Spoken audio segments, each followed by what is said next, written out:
Hello friends, आज मैं आपके साथ क्लास 9th का डीएवी स्कूल का ये पीरियोडिक असेसमेंट मतलब P1 का क्वेश्चन पेपर है। 2024-25 का ओरिजिनल क्वेश्चन पेपर है ये। ठीक है, मैथ्स का क्वेश्चन पेपर है। आपको टाइम कितना मिलेगा? 1.5 आवर। और जो टोटल मार्क्स होंगे वो आपके 40 होंगे। ठीक है, सेक्शन मिलेंगे आपको 5 ABCDE तक। ठीक है, ए वाले सेक्शन में आपको 10 MCQs मिलेंगे जो 1 मार्क का एक होगा। सेक्शन बी में आपको मिलेंगे मतलब 2 क्वेश्चन जो कि 2 मार्क के होंगे। और सेक्शन सी में मिलेंगे 4 क्वेश्चन जो कि 3 मार्क के होंगे, मतलब 3 मार्क का एक क्वेश्चन। सेक्शन डी में 2 क्वेश्चन मिलेंगे जो 5 मार्क्स के होंगे। सेक्शन ई में आपको एक केस बेस्ड स्टडी क्वेश्चन मिलेगा जो 4 मार्क का होगा। ठीक है, 1 एंड 2 मार्क का। तो इस तरीके से आपका हो गया ये। अब देखो, सेक्शन ए में जो हमें 10 MCQs मिलेंगे उसको बहुत ही ध्यान से समझ के आप करो। ठीक है, हर एक क्वेश्चन को टाइम ले लो, पेपर पेन लेके बैठो। इतना ज़्यादा मुश्किल पेपर नहीं, बहुत ही आसान पेपर है, लेकिन एक एक क्वेश्चन को करके देख लो। अगर नहीं आ रहा तो प्लीज़ मुझे कमेंट करें, मैं आपको हेल्प कर दूँगी। ठीक है, देख लो, इस वाले फर्स्ट वाले पेज पे हमारे 6 MCQs दे दिए गए हैं। ठीक है, इसके बाद हम जाएंगे नेक्स्ट पेज पर, बाकी के क्वेश्चंस मिलेंगे हमें नेक्स्ट पेज पर। ये देखो, यहाँ से हमारे question number 7, question number 8, paper बहुत इजी है।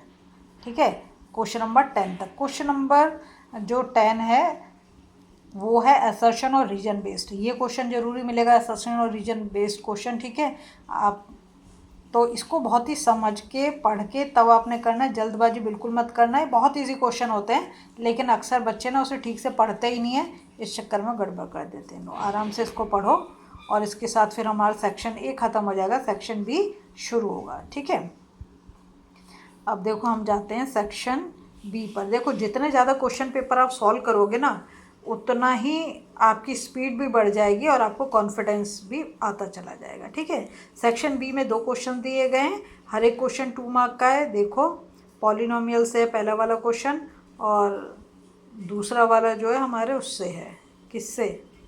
फर्स्ट चैप्टर जो है नंबर सिस्टम से। ठीक है, उसके बाद हम जाते हैं सेक्शन सी पर। सेक्शन सी में देखो, इसमें जो 4 क्वेश्चन है, 3 मार्क का एक क्वेश्चन है। ठीक है, हर एक क्वेश्चन को बहुत समझना है। यहाँ पे चॉइस भी दे दिया आपको, देखो 13 में चॉइस दे रखी है ना।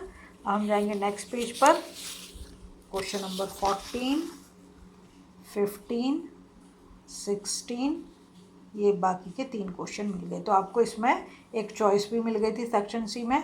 ठीक है, हर एक क्वेश्चन को बहुत ध्यान से पढ़ के समझ के करना है, जल्दबाजी नहीं करना। बहुत सारे क्वेश्चन के आंसर ना आपको मेरे चैनल पे मिल जाएंगे, ऑलरेडी काफ़ी मैंने अपलोड कर रखे हैं।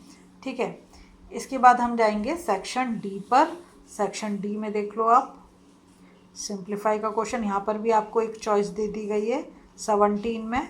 ठीक है, उसके बाद आ गया आपका 18, आइडेंटिटी वाला क्वेश्चन।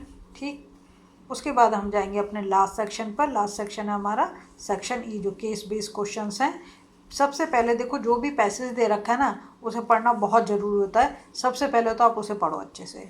जब आप उसे अच्छे से पढ़ लोगे, उसके बाद फिगर देखो, फिगर में क्या दे रखा है, उसके बाद क्वेश्चंस पे जाओ। अगर आप डायरेक्ट क्वेश्चन पे जाने की कोशिश करोगे तो सही नहीं हो सकता बेटा, टाइम देना पड़ता है किसी भी चीज़ के लिए, है ना। तो अब इसको आप अच्छे से पढ़ लो, उसके बाद करना, कोई जल्दबाजी नहीं करनी। ठीक है, जल्दबाजी में हम अक्सर क्या कर देते हैं, गड़बड़ सड़बड़ कर देते हैं। ठीक है, तो इसी के साथ अगर आपको पेपर पसंद आ रहा है, वीडियो पसंद आ रही है, प्लीज़ लाइक शेयर सब्सक्राइब कर।